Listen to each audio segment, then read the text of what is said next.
Yes, my good people, welcome back to our YouTube channel. Guys, Ndindi Nyoro. Huyo jamaa guys, kitu ya kwanza kabla tuangalie, unafaa uelewe ya kwamba tangia finance bill iweze kuangushwa, Ndindi Nyoro hakuzungumza anything. Rigathi Gachagua akawa impeached, Ndindi Nyoro hakuongea anything. And now Ndindi Nyoro ameamua kutumia parliament. Ameamua kuzungumza inside the parliament. Na ukisikiza message ya Ndindi Nyoro, you are going to realize something. Is either huyu jamaa anatuma message, coded message to the president of the Republic of Kenya. First of all guys, huyu jamaa alikuwa chair of the national budget. Unajua ukiwa chair of the national budget, kuna doo huwa unaunda pale.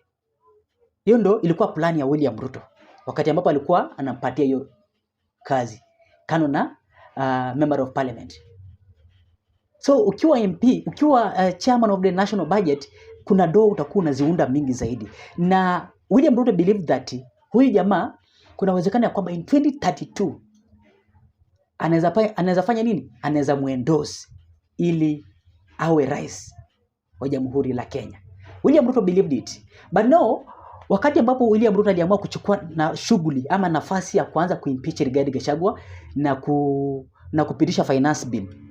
Kumbuka Ndindi Nyoro hakupitisha finance bill na hakuimpeach Rigathi Gachagua. So wakati William Ruto alifanya hizi vitu vyote akisaidiwa na Kimani Ichung'wah, utakuja kuona kwamba Ndindi Nyoro alisonga kando. Unaona guys, alisonga kando. So after kusonga kando, William Ruto realized that huyu jamaa pia I don't know anasimamia wapi. Juu ukiangalia constituency yake huyu jamaa anapendwa zaidi.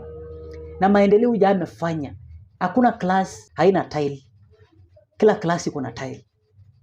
So now huyu jamaa anakuja kwa parliament sending a coded message to the president, or anajaribu kuambia rais kwamba tangia Rigathi Gachagua hawezi kuwa impeached, hii Kenya hairani sawa. I want you to listen guys, but before we listen guys, ensure umelike video kama kawaida. I have been telling you that hii channel imekuwa ikisupportiwa na wewe na imekuwa ikishikiliwa na wewe, so sina budi ila nikusema thanks so extensive kuendelea kusupport hii channel. Na zile moments tena unaenda kulike video, acha Mungu akutetee na kupiganie tu kwa kila shughuli ambayo unajaribu kufanya hapa nchini Kenya kwa minajili ya kufanikiwa. Na zile moments ambazo wale wageni ambao unaenda kusubscribe hapa chini, acha Mungu akutetee pia akufungulie siku ya leo wakati ambapo una join hii channel. Kwa hivyo guys, let us listen to Ndindi Nyoro. Then you are going to observe at least two things. Huyu jamaa anajaribu kusend a coded message to the president of the Republic of Kenya. Believe me guys, I want you to listen. Skiza. Thank you very much, Mr. Speaker, for this chance. Mr. Speaker, even on the onset, it's very important to discuss also the soft side of our country. The country we call Kenya, in the definition of it, Honorable Speaker, is just boundaries. And I'm saying so because many times we confuse between several things.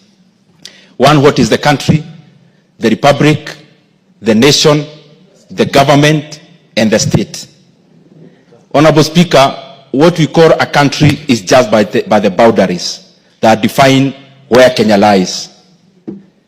The other functions, Honorable Speaker, that defines what the state is the state apparatus, Honorable Speaker, the institutions of governance, which predominantly are made on the institution that guarantee the rule of law and accountability, rule of law, of course, through the judiciary, accountability through democracy in a house like the legislature, and also a functional modern state, which then defines the executive. Honorable Speaker, many times you don't talk about what the nation is. The nation of Kenya. And Honorable Speaker, I've talked about the country called Kenya. I've talked about the state, which makes the apparatus of the institution of governance. Honorable Speaker, there is also something very fundamental called the nation. And the nation is the soft side of the country. Honorable Speaker, many times, even economically speaking, many countries actually progress when they have been able to align their culture. And Honorable Speaker, many times we confuse the culture and the language.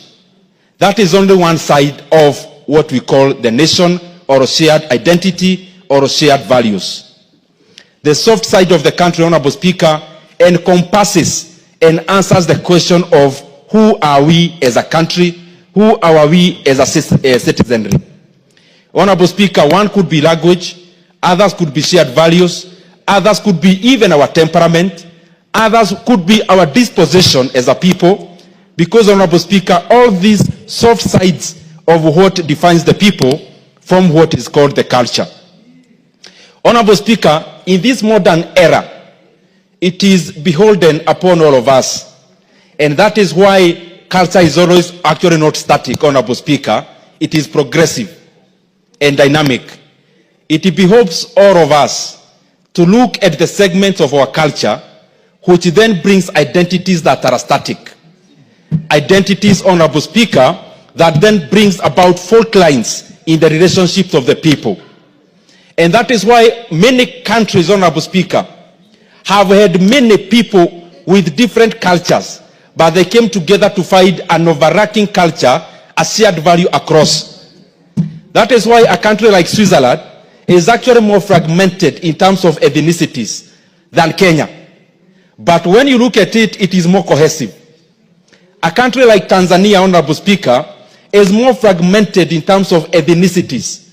But when you go to Arusha or Dar es Salaam, and you ask anyone which tribe you come from, the first thing they ask you is, are you Kenyan?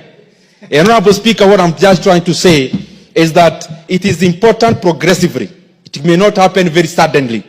Progressively, that for a country to actually thrive economically, they have to pull in one direction. And for a people to pull in one direction, they have to be the same people. That homogeneity of the people, Honorable Speaker, comes about by coming up with a culture that overacts and a culture that is shared across all people. People could be speaking different languages. People could be different even in their appearance, Honorable Speaker, but it is important, even for a country to thrive, that we pull in one direction. And for us to pull in one direction, we first of all have to deal with the fault lines. We have to deal, Honorable Speaker, with things that divide us and find an overarching culture and shared values that bring us together as a people. And upon that, Honorable Speaker, the beauty is that we always have a chance. As a country, we have a chance. As a continent, we have a chance, Honorable Speaker, so that we can define ourselves, Honorable Speaker, through an overarching identity, and an identity that which is not static, but which is fluid. Honorable Speaker, most of the static identities are the ones that pull people apart. For example, when you are born in a different, speaking in a different language, Honorable Speaker, many times, therefore, in that particular ethnicity you come from, you may never be able to change it in your lifetime. But, Honorable Speaker, also, another static identity that we always have to live with, Honorable Speaker, many times it comes as religion. Honorable Speaker, there are also other fundamentally static identities. But the current era, the modern age of nation building, Honorable Speaker, departs from those static identities and chaperones and comes up, Honorable Speaker, with a fluid identity where people can cross over. In the identities that are static, you can't cross over. But in a fluid identity that brings people together, it becomes a big bus where anyone can get in, Honorable Speaker, and it becomes an identity where anyone can cross over, Honorable Speaker, and feel they belong. And I believe that is what we must do as the leadership of our country, as the leadership of our continent, because I believe together as a continent, we are a one people. We just have to fight that one commonality, because together, and especially as Africa, we are one people, Honorable Speaker. We must act as one people. We must pull in one direction so that our continent can actually have better days ahead. And even the same should percolate to the individual states, to the individual nations, Honorable Speaker, to the individual countries, so that we continue building a cohesive society. I thank you, Honorable Speaker.